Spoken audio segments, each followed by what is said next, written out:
There's a fight most men wage their whole lives, whether they know it or not. Not against the boss or the economy or the leaky roof that never quite gets fixed. Not even against the pile of bills growing taller on the kitchen counter. No, the real fight, the one that truly defines a man's path, is against the fire in his own gut. The kind of fire that burns you up more than it ever keeps you warm. And some men, they fight it so hard, they don't even realize they're throwing punches at the wrong opponent, standing in their own way the whole time. They're so busy screaming at the storm, they forget they're the one holding the rudder. This is a story about a man who finally figured that out. His name was Eugene. 48 years old, though his back would have argued he'd seen at least 60. He worked at the factory, same one since he was out of high school, the place where the metal shrieked and the air always tasted faintly of oil and sweat. His hands, though, they told the real story. Calloused, scarred, knuckles thick as walnuts from 30 years of gripping wrenches, hauling heavy parts and wrestling stubborn machines into submission. They were hands that built things, fixed things, provided for things. But they were also hands that often clenched into fists, silently under the table, holding back a storm. Lines like cracks in old pavement fanned out from the corners of his eyes, etched there by long shifts, early mornings, and a worry that never quite let go. You looked at him, and you saw a man who'd seen things, done things, carried things. He carried the weight of experience like an old, familiar coat, heavy but necessary. His hair was mostly gray now, neatly trimmed but always seemed a little disheveled by the end of the day, just like his patience. Eugene wasn't one for small talk. He moved through the world with a quiet sort of gruffness, like a stone worn smooth by a river, solid and unyielding. He was observant, though, missed nothing.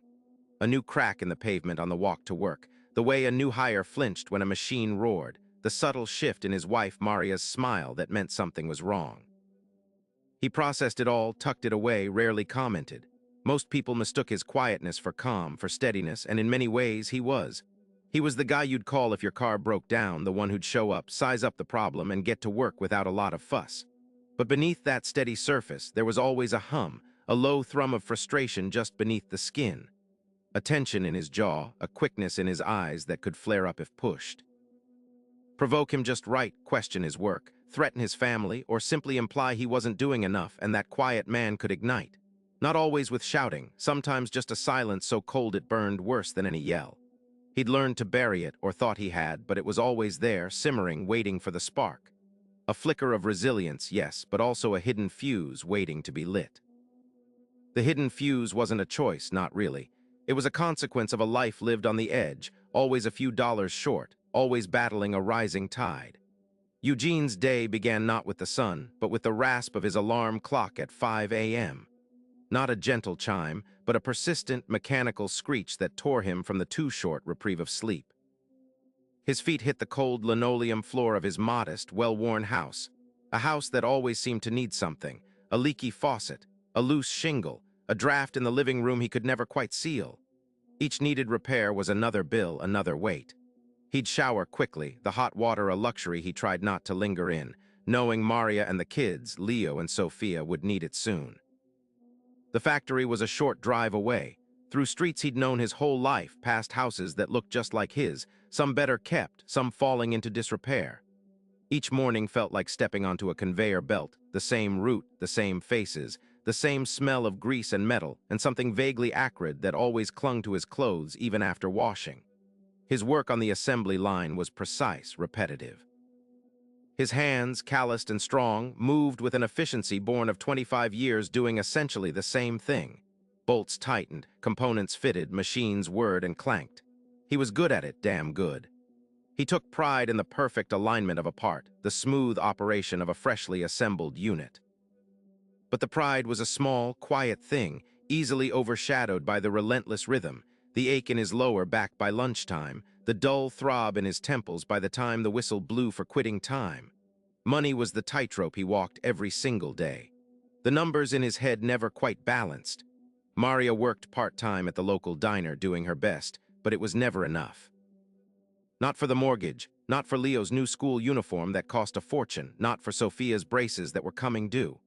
He'd sit at the kitchen table late at night, bills spread out like a losing hand of cards, his brow furrowed, a knot of worry tightening in his gut. Every utility bill felt like a personal attack, every car repair an unjust punishment. He'd curse under his breath, sometimes slam a fist quietly on the table, feeling the familiar heat of injustice rising in his chest. Why was it always him? Why couldn't they ever get ahead? Deep inside, a different man whispered. A younger man, full of ambition, who'd once talked about starting his own small business, about building something with his own hands that wasn't just another part on an assembly line.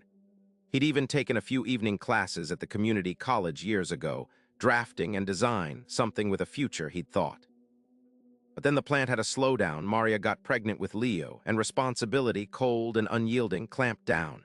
The dream became another one of those things he'd put on a shelf, dusty and forgotten, occasionally glimpsed in a quiet moment, only to be dismissed with a wave of bitterness. No time for that now, he'd tell himself. Too late. He carried a deep-seated frustration that gnawed at him, a constant companion.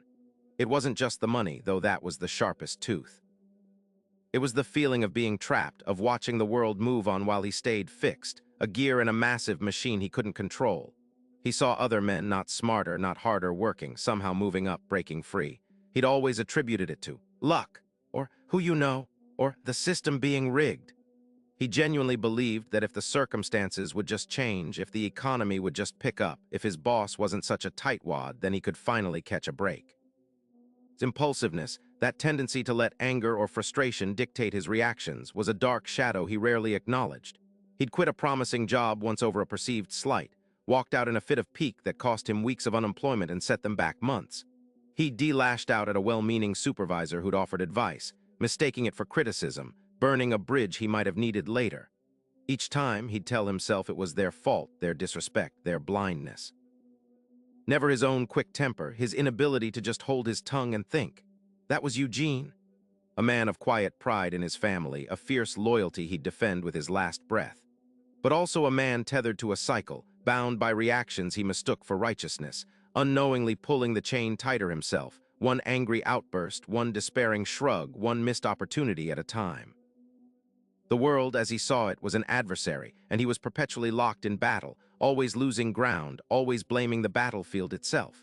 The yearning for stability was a constant ache, but the fear of failure, that old, familiar ghost, was always there, whispering that it was safer to stay angry than to risk trying and falling again.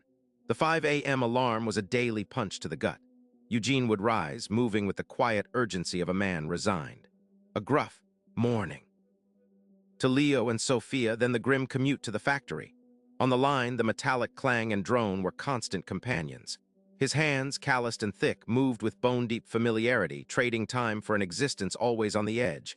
Bills piled like silent accusers on the kitchen counter. Car repairs looming, the roof needing attention. The numbers mocked his efforts, always more. He often wondered where the boy who devoured books on engineering went. The one with sprawling dreams, now buried deep under monotony and bills, replaced by a hollow echo. The gap between who he was and who he'd wanted to be felt vast, a chasm of unspoken frustration that sometimes felt like a silent roar within him. Then came the call. Not from Maria, not from a buddy, but from the school. Principal Thompson. The clipped, formal tone tightened Eugene's chest before a single word about Leo was even uttered. Something about an altercation, a suspended locker, and language that was, quote, unacceptable. Eugene felt the familiar heat rise, a hot flush that started behind his ears and spread down his neck. Unacceptable. What did they expect? Kids today? Soft, and Leo always testing the boundaries. He snatched his jacket, slamming the front door a little too hard on his way out, the sound echoing the anger already brewing within him. He drove to the school in a haze of irritation, rehearsing arguments, ready to defend his boy, ready to blame the teachers, the other kids, the administration, anything but what might actually be the problem. He found Leo slouched in the principal's office, a surly defiance etched onto his young face. His son looked up as Eugene entered, and for a split second, Eugene saw it. Not just a defiant kid, but a mirror. The same set jaw, the same narrowed eyes, the same quiet, simmering rage that Eugene himself knew all too well. The principal laid out the details, a fight over a stolen lunch, words exchanged, a punch thrown. Leo had refused to back down, escalating it just as Eugene would have. "What were you thinking, Leo?" Eugene's voice was a low growl, but inside a new kind of frustration was twisting. He wasn't just mad at Leo, he was mad at the situation, at the world, and suddenly, horrifyingly, at himself. Leo shrugged, eyes fixed on the floor. "He started it, Dad. He always picks on me. And you just let him get to you? You just lash out. Eugene bit out the words, his own anger boiling, but something was different this time. He heard the echo of his own excuses, his own justifications. He saw his own impulsive reactions, his own quick temper, not just in Leo's actions, but in the raw, wounded defiance in his son's eyes. It was his own damn reflection staring back. A cold dread began to seep through the heat of his anger. He wasn't just fixing a problem, he was seeing a problem when he had unintentionally, perhaps even inevitably, passed down. That night's sleep was a cruel joke. The house was quiet, save for the hum of the old refrigerator. Eugene found himself in the kitchen, a mug of cold coffee in his hand, the darkness pressing in around him. 3 a.m., the witching hour, as Maria called it. But tonight it wasn't witches he was fighting, it was ghosts. His own ghost. The one that had walked out on the plumbing apprenticeship because the foreman was a demanding jerk, missing the chance to learn a trade that could have pulled him out of the factory. The ghost that yelled at the bank manager for denying a loan, effectively burning that bridge instead of calmly finding an alternative. The ghost that had time and again blamed the job, the boss, the economy, the bad breaks, the universe itself for every damned setback. He sat there, the weight of his life pressing down, a suffocating blanket of regret and self-recrimination. Leo's face flashed in his mind, that familiar anger, that quick lashing out. It wasn't just Leo's problem. It was his. He hadn't just watched the cycle of poverty. He had actively, stubbornly ensured its continuation through his own volatile responses. Every time he'd blown up, every time he'd quit in a fit of pique, every time he'd just thrown up his hands and declared the world unfair, he hadn't been fighting the system. He'd been sabotaging himself. And now he saw the fruit of his bitterness blooming in his son. He had created the very environment he so despised, an echo chamber of frustration and quick, damaging anger. What had his life become? A long string of missed opportunities, all tied together by the short fuse he refused to acknowledge was his own. He wanted better for his kids, but how could they ever be better if he kept showing them this? The raw, brutal truth hit him like a physical blow, leaving him winded and hollow in the dead of the night. The raw, brutal truth hit him like a physical blow, leaving him winded and hollow in the dead of the night. He wanted better for his kids, but how could they ever be better if he kept showing them this? He sat there, shivering in the cool air, a man stripped bare, staring at the wreckage of his own making. The anger that had always been his default, his go-to weapon against a world he felt was constantly trying to kick him down, suddenly felt like a heavy chain he'd shackled himself with. Then somewhere deep inside, in the quiet, bruised chamber of his heart, a whisper rose. It wasn't a roar, not a desperate cry. It was a simple, profound exhale. Enough. The word settled over him, not as a surrender, but as a firm, unyielding resolve. Enough blaming, enough lashing out, enough of letting every little damned thing that went wrong turn him into a screaming, bitter fool. He didn't know what came next. He didn't have a plan, no grand strategy for getting rich or fixing the world. All he knew, with a certainty that hummed in his bones, was that he couldn't keep doing this. This path, this quick fuse, this constant stew of resentment was leading him and his family nowhere but deeper into the hole. He just couldn't. Not anymore. He lay back down, the silence of the house thick around him, but this time the silence didn't feel empty. It felt resolute. The next morning, the 5 a.m. alarm tore through the quiet. Old habit, ingrained like rust on iron, screamed at him to slam his fist down, to curse the goddamn clock, the goddamn early start, the goddamn endless grind of the factory floor. His hand twitched, muscles remembering the familiar violence. The anger, a hot, familiar wave, surged up from his gut, ready to engulf him, to frame the whole day as a personal insult before it had even properly begun. But this time it was different. That quiet word enough echoed in his mind. He felt the anger distinct and potent, but instead of letting it grab the wheel and steer him into another day of bitterness, he watched it, just for a fraction of a second.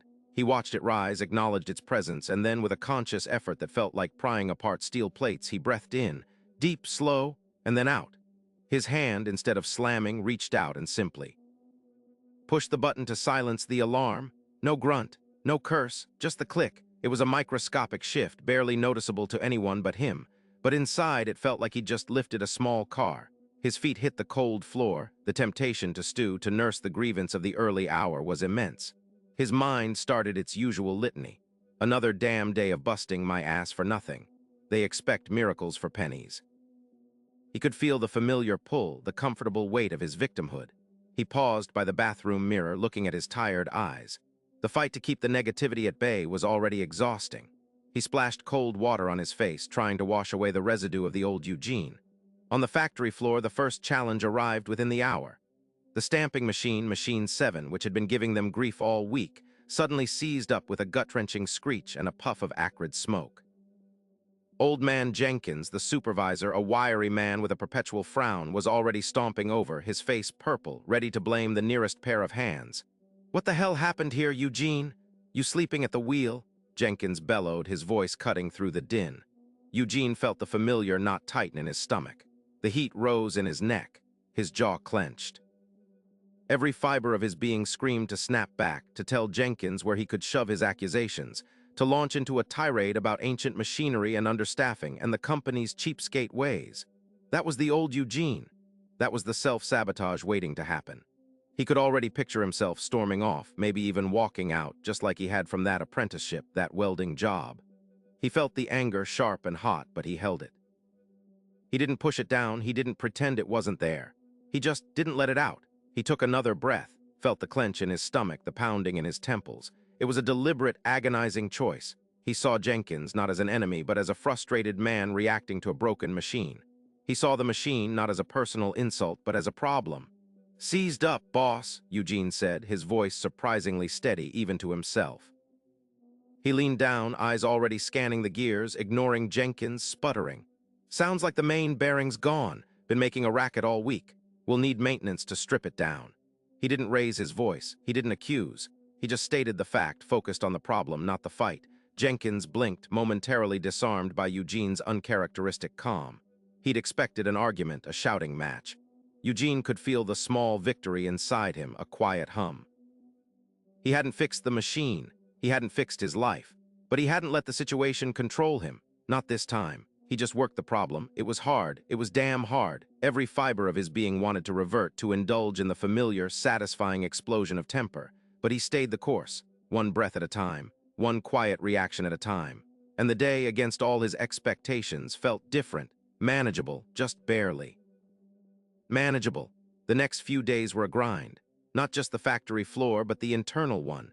Eugene felt like he was walking through treacle, every thought, every impulse weighed down. Maria, bless her, noticed. She'd catch him staring into his coffee, jaw tight, before he even finished his first cup. "Everything all right, me Ammer?" she'd ask, her voice soft, knowing his usual morning growl. He'd just grunt, a non-committal sound that wasn't quite a yes and not quite a no.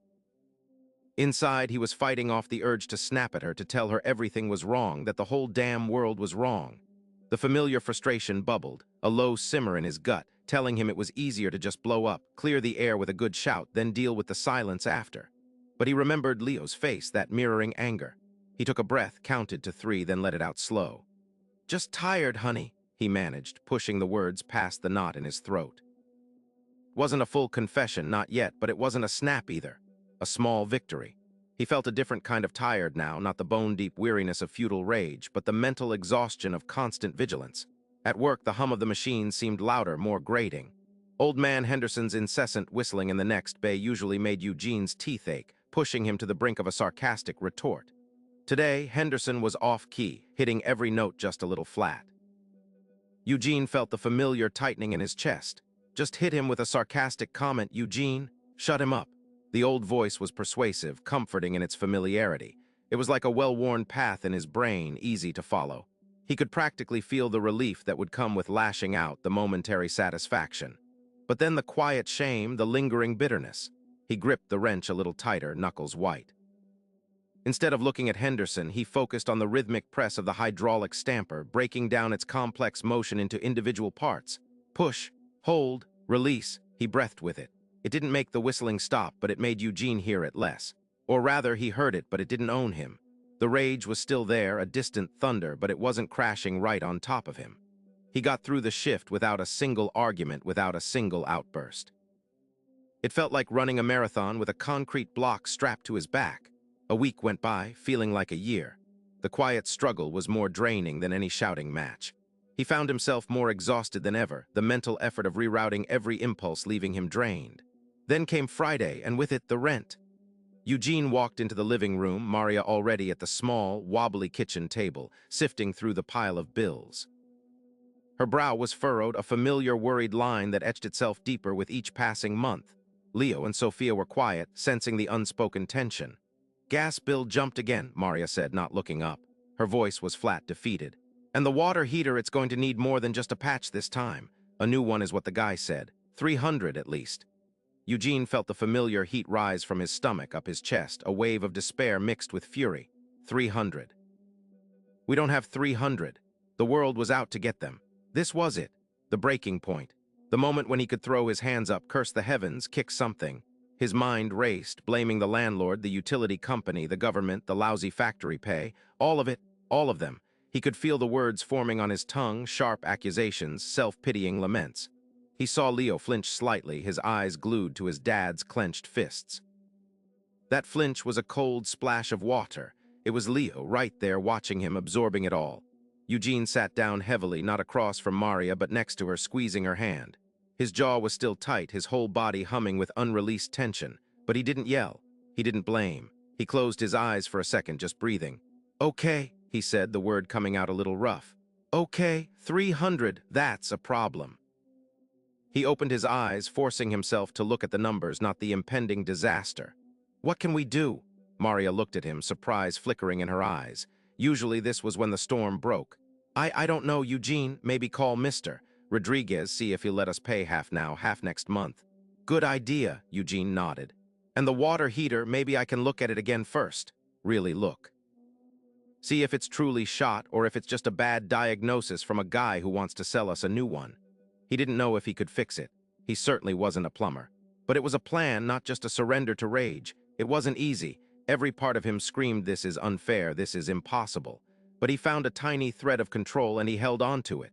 2 weeks in and Eugene was a raw nerve. The constant self-monitoring was exhausting. He found himself retreating into silence more often, trying to avoid any situation that might trigger the old explosion. Maria worried he was sick. Leo gave him wary looks, still expecting the shoe to drop. Then came the morning of day 14. He was at the factory loading crates onto a pallet jack. The jack was old, clunky, and the wheels often locked up. Today, with his patience thin as a worn tire, it decided to be particularly stubborn. Wrestled with it, trying to pivot a heavy crate of engine blocks. The wheels grated, then locked completely, sending the whole thing lurching sideways. The crate scraped painfully against the concrete pillar, splintering a corner. A crack loud and sharp, not just the wood, something in Eugene snapped too. "Goddamn!" The shout ripped from his throat, raw and uncontrolled, echoing through the cavernous space. He kicked the pallet jack, a frustrated, useless kick that only hurt his foot. "Stupid piece of junk!" His face was hot, his ears ringing. He saw a couple of his coworkers glance over, then quickly look away. The old shame, hot and immediate, washed over him. He felt like a fool. He'd done it. He'd slipped. All that effort, all that exhaustion just for this. The old Eugene right there in full, ugly display. The despair was instant, like a cold hand squeezing his heart. "See, you can't change. You're just a hothead. Always will be." He wanted to just walk away, clock out, go home and crawl into bed. The factory, the bills, the broken water heater, the world, it was all too much. He felt the familiar weight of failure, a crushing pressure. He closed his eyes, leaning his forehead against the cold metal of the offending pallet jack. But then he stopped, just for a second. He noticed the tightness in his chest wasn't just the anger. It was also the self-condemnation. The familiar, destructive loop. You blew it. No, he opened his eyes. He had yelled. He had kicked. It wasn't perfect, but he hadn't quit. He hadn't started a fight with a coworker. He hadn't spiraled into blaming the entire universe. He had made a mistake, a big, loud, embarrassing one, but he wasn't done. He took a shaky breath. He felt the lingering heat of the rage, but also a growing resolve. He bent down, ignoring the pain in his foot, and carefully examined the pallet jack's wheel. It was jammed with a loose bolt, not the jack's fault entirely, more his fault for not inspecting it before, and his for reacting like a damn fool. He found a smaller wrench in his toolbox, worked the bolt loose, freed the wheel. It still grumbled, but it moved. He looked at the splintered crate, then at the concrete pillar.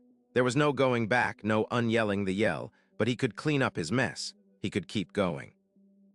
The exhaustion was bone-deep now, a weariness that went beyond muscle ache. But underneath it, a different kind of strength was beginning to solidify. He hadn't stopped the storm from breaking, but he had learned to weather it and critically to clean up after it instead of letting it devastate everything in its path. He picked up another crate, the heavy weight feeling almost like a comfort, one foot in front of the other. The battle was far from over. Weeks blurred into a month. Eugene kept his head down, focused. There were still days the old anger simmered, a hot coal beneath his ribs. A jammed conveyor belt, a new overly eager shift leader trying to shake things up, a missed bill payment notice tucked between the junk mail, each was a fresh temptation, a raw nerve waiting to be struck. But something had shifted. Instead of the immediate, explosive rage, a tiny gap had opened up. A sliver of space between the stimulus and his reaction. He'd feel the surge, yes, but then he'd remember Leo's face, Maria's tired eyes, the splintered wood of the crate he'd kicked. And he'd pause, a breath, maybe two, enough to pull back from the edge. He still swore under his breath when the old forklift stalled, but he didn't slam his fist on the steering wheel. He'd get out, check the fuel line, look for the obvious first, instead of cursing the machine and the day it was made. His coworkers, who'd learned to give him a wide berth on bad days, started to exchange curious glances. "Eugene's quiet today," one mumbled. "Or just focused," another replied, shrugging. Maria noticed it too. The nightly recounting of work grievances, once a tirade, became a more measured description of challenges. He'd still be frustrated, but he'd also talk about how he tackled it, not just who was to blame. One evening, Leo came home, a fresh scowl on his face, slamming the door a little too hard. "Stupid teacher giving me a detention for nothing," he muttered, kicking off his shoes with unnecessary force. Old Eugene would have exploded, seeing his own past rebellion, his own injustice in Leo's eyes, and fearing the cycle. He would have yelled about respect, about opportunities, about not throwing away his future. But this time, Eugene just watched. He felt the familiar knot in his stomach, the urge to preach, to fix, to rage. He took a slow, deep breath, tasting the stale air. "What happened, son?" he asked, his voice low, steady, without accusation. Leo looked surprised, ready for a fight, then mumbled, "It's nothing, just she doesn't like me." Eugene didn't jump to conclusions, he just nodded. "Sometimes it feels that way, doesn't it? Like the world's got it out for you." He saw Leo's shoulders relax just a fraction. This wasn't the enemy. This was his father, and for once his father was listening. Months passed. The factory floor was still loud, the work still hard, the pay still modest. But Eugene moved through it differently. He still felt the grind, the fatigue, the frustration of limitations. But he no longer felt trapped by them. He saw the problems, not just the unfairness. His house, once a source of quiet shame and neglect, began to show signs of life. The leaky faucet in the kitchen, a constant drip, drip, drip that used to infuriate him, was now fixed. He'd watched a YouTube video, bought a cheap wrench, and patiently worked at it until it stopped. He painted the peeling trim on the front porch, a faint blue, on a Saturday morning with Leo grudgingly helping, then surprisingly enjoying it. These weren't grand improvements, but they were tangible. Proof that he could affect his own environment, one small, steady step at a time. He started volunteering to fix some of the smaller, recurring issues on the factory floor during his breaks. Not for extra pay, but because he found a quiet satisfaction in solving things, in making the system work a little smoother. His supervisor, a man who once only knew Eugene for his occasional outbursts, started asking for his input, seeing a valuable problem-solving mind instead of just a grunt. At home, Maria bloomed a little. The constant tension that had always hung in the air, a threat of rain, had dissipated. Their conversations were longer, deeper. They talked about Sophia's grades, Leo's future, about saving for a small family vacation, not just about how they were going to pay the next bill. He was still Eugene, the factory man with the gruff exterior, but the anger that used to flicker behind his eyes had been replaced by a calmer resolve. His hands still bore the marks of hard work, but they also held Sophia's hand with a new tenderness, or gently clapped Leo on the shoulder without a hidden agenda. He hadn't become rich. The old house still needed a new roof, and the bills still came in every month, a relentless tide. But the fear wasn't paralyzing anymore. He was steady, he was resilient. He was solving problems, not just reacting to them. And more importantly, he was present. For Maria, for Leo, for Sophia, for himself. One evening, sitting on the porch swing he'd finally repaired, listening to the crickets and watching the last light fade, Maria leaned her head on his shoulder. "You've changed, Eugene," she whispered. He looked out at the darkening street, remembering. "Yeah." He said, the word quiet, filled with the weight of years. "Used to think the world was out to get me. Every bad break, every lousy boss, every busted pipe. And I'd just blow up or walk away. Figured if I could just change them, things get better. Change the boss, change the job, change the damn faulty machine." He paused, thinking of that jammed pallet jack, the shattered crate. "Turns out the only thing I could change was how I handled it when things went sideways." When I stopped letting every little thing make me mad or scared, things actually started to get manageable. Not easy, Maria. God, no. But manageable. He squeezed her hand. It wasn't the situation keeping me down, it was me reacting like a damn fool to it. And that, you see, is the hard truth many a working man learns, usually when the consequences hit too close to home. The world won't stop throwing punches. The real fight isn't out there. It's the one you win or lose.